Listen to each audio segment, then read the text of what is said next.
Ah, une fois il y avait un prophète de Dieu qui s'appelait Jonas, et Dieu lui avait dit d'aller dans une grande ville.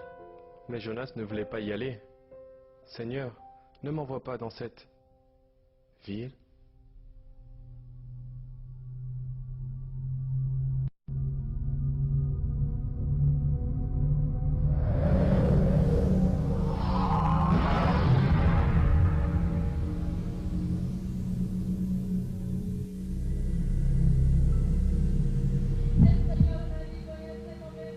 Le Seigneur me dit, à ce moment-là, ma fille, en ce temps-là, le Saint-Esprit ne sera plus sur la terre.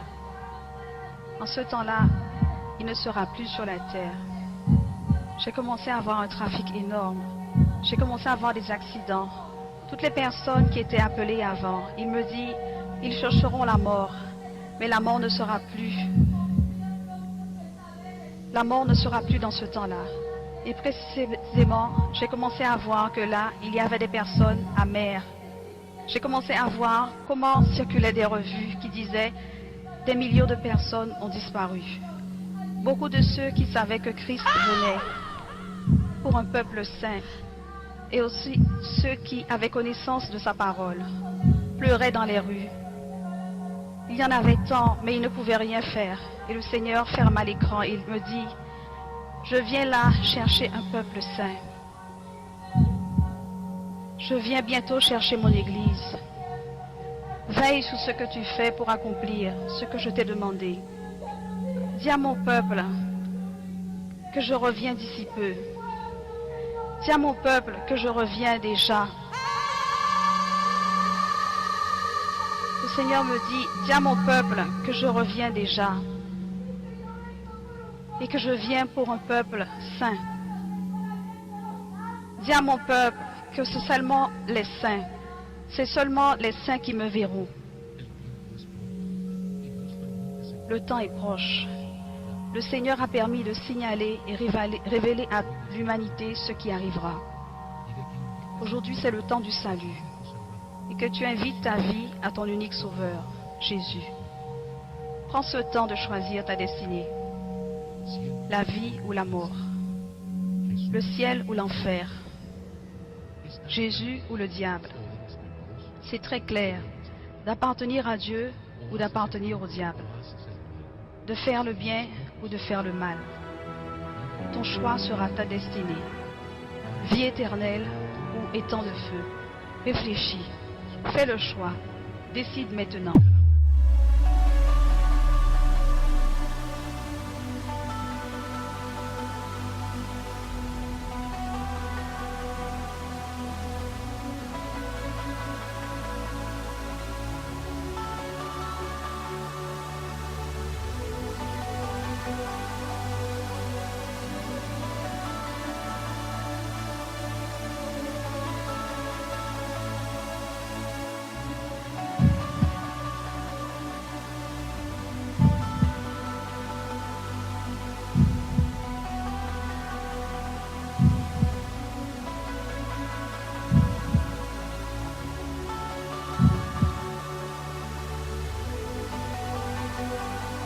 Et ainsi, le Seigneur dit, ma fille, il est dans ce lieu car il rejetait ma parole. Et la parole de justice que j'ai donnée, c'est elle qui le jugera au dernier temps. À ce moment, je pleurais, mais le Seigneur ne pleurait pas comme nous le faisons ici sur terre. Il pleurait avec une douleur dans son cœur. Et il dit, je n'ai pas fait l'enfer pour l'humanité. J'ai dit, pourquoi les hommes sont-ils là, Seigneur? Il me dit, c'est que l'enfer a été fait pour Satan et ses anges. Seulement pour les démons, mais à cause du péché, à cause du manque de repentance, des hommes viennent dans ce lieu. Et nombreux sont ceux qui se perdent que ceux qui viennent dans ma gloire. Et cela me faisait mal de voir comment il pleurait. À ce moment, il me dit, ma fille, j'ai donné ma vie pour l'humanité, non pour qu'elle se perde, non pour qu'elle vienne dans ce lieu. J'ai donné ma vie par amour et par miséricorde pour que l'humanité vienne à la repentance et rentre dans le royaume des cieux. Va leur dire que je suis celui qui pardonne les péchés. Va leur dire de se tourner vers moi, de venir car je les attends avec mes bras grands ouverts et que je suis celui qui pardonne.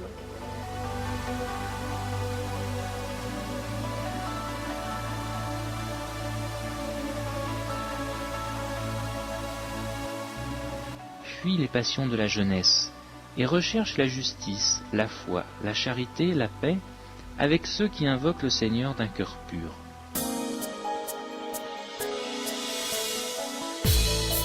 Dieu dit encore dans sa parole, oui toi jeune fille, réjouis-toi dans ta jeunesse, sache qu'un jour, y a un jugement qui t'attend. Parce que la jeunesse me présente, c'est quoi mon bien-aimé? C'est la passion, les plaisirs qui ne sont que jumeaux de la mort au visage. Le Seigneur te jugera, jeune homme, jeune fille. Ne savez-vous pas que les injustes n'hériteront pas le royaume de Dieu, ni les débauchés, ni les idolâtres, ni les adultères, ni les dépravés, ni les homosexuels, ni les voleurs n'hériteront le royaume de Dieu.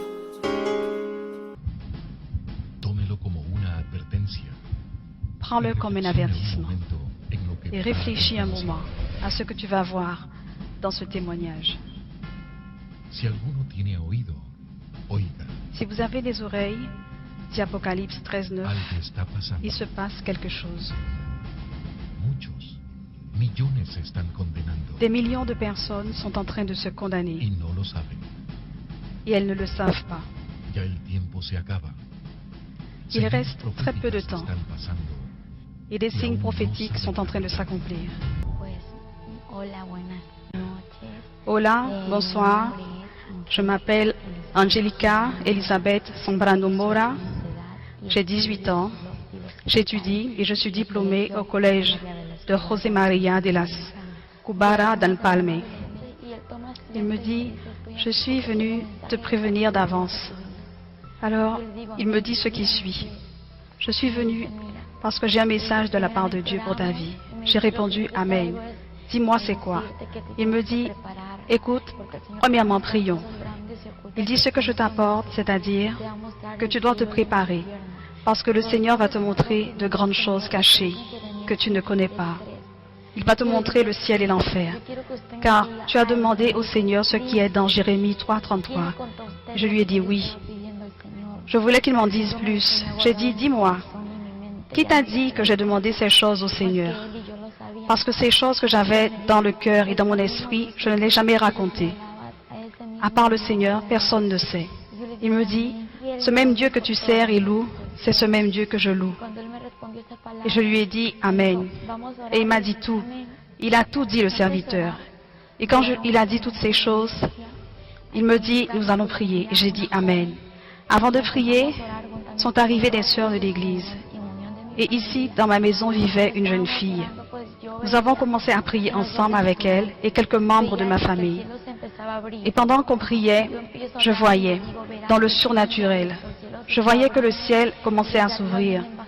J'ai commencé à dire, écoutez ce que je vois, le ciel est en train de s'ouvrir. Ils sont en train de descendre 2 anges.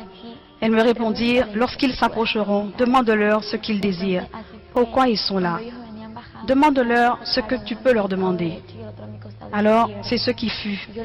Quand ils se sont approchés, l'un s'est placé à ma droite et l'autre à ma gauche. J'ai commencé à les observer. Physiquement, je les voyais. Ils étaient beaux, ils étaient inexplicables. Ils étaient grands, avec un beau corps, avec des ailes précieuses et grandes qui resplendissaient. Elles étaient comme transparentes et en même temps brillantes d'or. Ils portaient des sandales comme étant en cristal. Je pouvais voir leurs habits étant sains, très beaux. C'était une sainteté qu'ils dégageaient. J'ai commencé à les observer et leur ai demandé, que faites-vous ici? Ils se sont regardés tous les deux et m'ont regardé en souriant et m'ont répondu ce qui suit. Nous sommes ici parce que nous avons une mission à accomplir. Et j'ai dit, quelle est cette mission que vous devez accomplir? Ils me dirent, Nous venons dans le but de te dire que tu dois connaître le ciel et l'enfer. Et nous ne partirons pas tant que cela ne soit accompli. Je leur ai dit, c'est bien, mais le ciel et l'enfer, je préfère connaître le ciel, mais l'enfer, non. Ils ont souri et n'ont plus rien dit. Alors ils sont restés ici. Ils ne sont pas partis et ne se sont pas éloignés. Nous avons terminé la prière et je les voyais comme si je voyais mon père, ma mère ou n'importe quelle personne que je connais. Je voyais où ils étaient. Je voyais le Saint-Esprit. Il était là. Le Saint-Esprit est un gentleman par excellence. Il n'y a rien à dire de contraire, car il est le meilleur ami. Il est saint, omniscient, omniprésent. Je pouvais le voir comme il était, comme transparent, resplendissant à la fois. Et je voyais qu'il était là, son visage est resplendissant. Et je voyais son sourire et son regard d'amour. Je ne peux pas expliquer comment il est. Oh non, il est plus beau que les anges. Les anges ont leur beauté, mais le Saint-Esprit est beaucoup plus beau qu'eux. J'écoutais sa voix audible, une voix d'amour, une voix de passion, une voix inexplicable et une voix de tonnerre qui me disait « Je suis avec toi ». Je m'efforçais d'aller de l'avant et avec tout ce qui se passait autour, nous traversions des moments très difficiles, mais malgré tout en victoire. Et là je disais « Seigneur, fais ta volonté ». Et le 6 novembre, donc, j'étais au collège et les anges étaient là. Les anges m'accompagnaient au collège. Ils étaient dans les cours avec moi et j'étais contente, remplie de joie, car je pouvais les voir. À ce moment-là, le serviteur est venu me dire de me préparer, car le Seigneur va me montrer le ciel et l'enfer. Et il me dit, tu vas mourir. Pour moi, entendre le mot mourir n'était pas facile. Je lui ai demandé, pourquoi je vais mourir? Je suis jeune. Il me dit, ne t'inquiète pas, le Seigneur fera toutes choses parfaitement, parce que tout ce qu'il fait, il le fait parfaitement, et il va te ramener à la vie. Il va seulement te montrer tout cela pour que tu ailles témoigner de tout ce qui existe, des choses surnaturelles et au-delà de la mort. C'est ce que Dieu veut que nous sachions, et j'ai répondu Amen. Mais je m'interrogeais, une voiture va me renverser, va-t-on m'agresser? Comment j'allais mourir? Alors, c'est clair, il m'est venu beaucoup d'idées et le Seigneur m'a parlé et m'a dit, ne te préoccupe pas, j'ai tout sous mon contrôle. Et j'ai dit, merci Seigneur. Alors, ce 6 novembre, je les voyais tout beaux. Ils allaient au collège, à ma maison, souvent avec moi. Je faisais mes devoirs avec eux. Ils étaient là avec moi. Ils louaient le Seigneur. Ils ne me parlaient pas. Ce qu'ils faisaient, c'est dire « Saint, Saint, Alléluia ».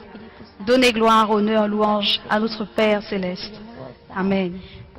Aussi était là le Saint-Esprit, accompagné des anges. Je me réjouissais, je me rendais compte que beaucoup disent que l'Évangile est ennuyant. Mais c'est vraiment un grand mensonge du diable, pour qu'aucun ne connaisse et ne cherche sa présence. Moi aussi je le disais. Mais maintenant que je connais la présence du Seigneur et je connais le Saint-Esprit, les anges, je peux dire que c'est le mensonge du diable qui dit que l'Évangile est ennuyant. C'est la meilleure chose qu'il y ait sur la terre. Car lorsque je les voyais, je jouais avec eux, je parlais avec le Saint-Esprit. Mais les anges ne parlaient pas, ils ne faisaient qu'adorer le Seigneur. Le Saint-Esprit m'accompagnait, il était là, je pouvais le sentir, je pouvais le voir, je pouvais dire tout ce qu'il faisait au moment de prier, au moment de manger et au moment de parler. Je pouvais le voir se lever, se mettre debout. Je lui ai réservé une place pour qu'il puisse s'asseoir, parce qu'il est là. Personne ne... Alors que beaucoup ne le voient pas, il est là. Cette relation, nous la continuons parce qu'il ne faut pas arrêter notre relation si proche. Une fois que c'est comme cela, refuser, non. Parce que le Seigneur m'a enlevé de tout ce que je vivais avant. Je le rends grâce pour sa miséricorde, pour tout son amour envers l'humanité et envers moi. Le 7 novembre, quand je sortais du collège pour rentrer chez moi, il me manquait une quinzaine de pas avant de rentrer chez moi. J'ai entendu une voix qui m'a dit « Prépare-toi, car aujourd'hui tu vas mourir ». Je savais que c'est le Saint-Esprit qui était en train de me parler. Parce que je l'entendais, j'ai reconnu sa voix. Et je lui ai dit, non Seigneur, je ne veux pas mourir aujourd'hui. Encore une fois, il me dit, prépare-toi, car aujourd'hui tu vas mourir. Et il a élevé sa voix et il me le dit plus fort. Et j'ai dit, Seigneur, je sais que c'est toi qui me dis tout cela et qui me parle.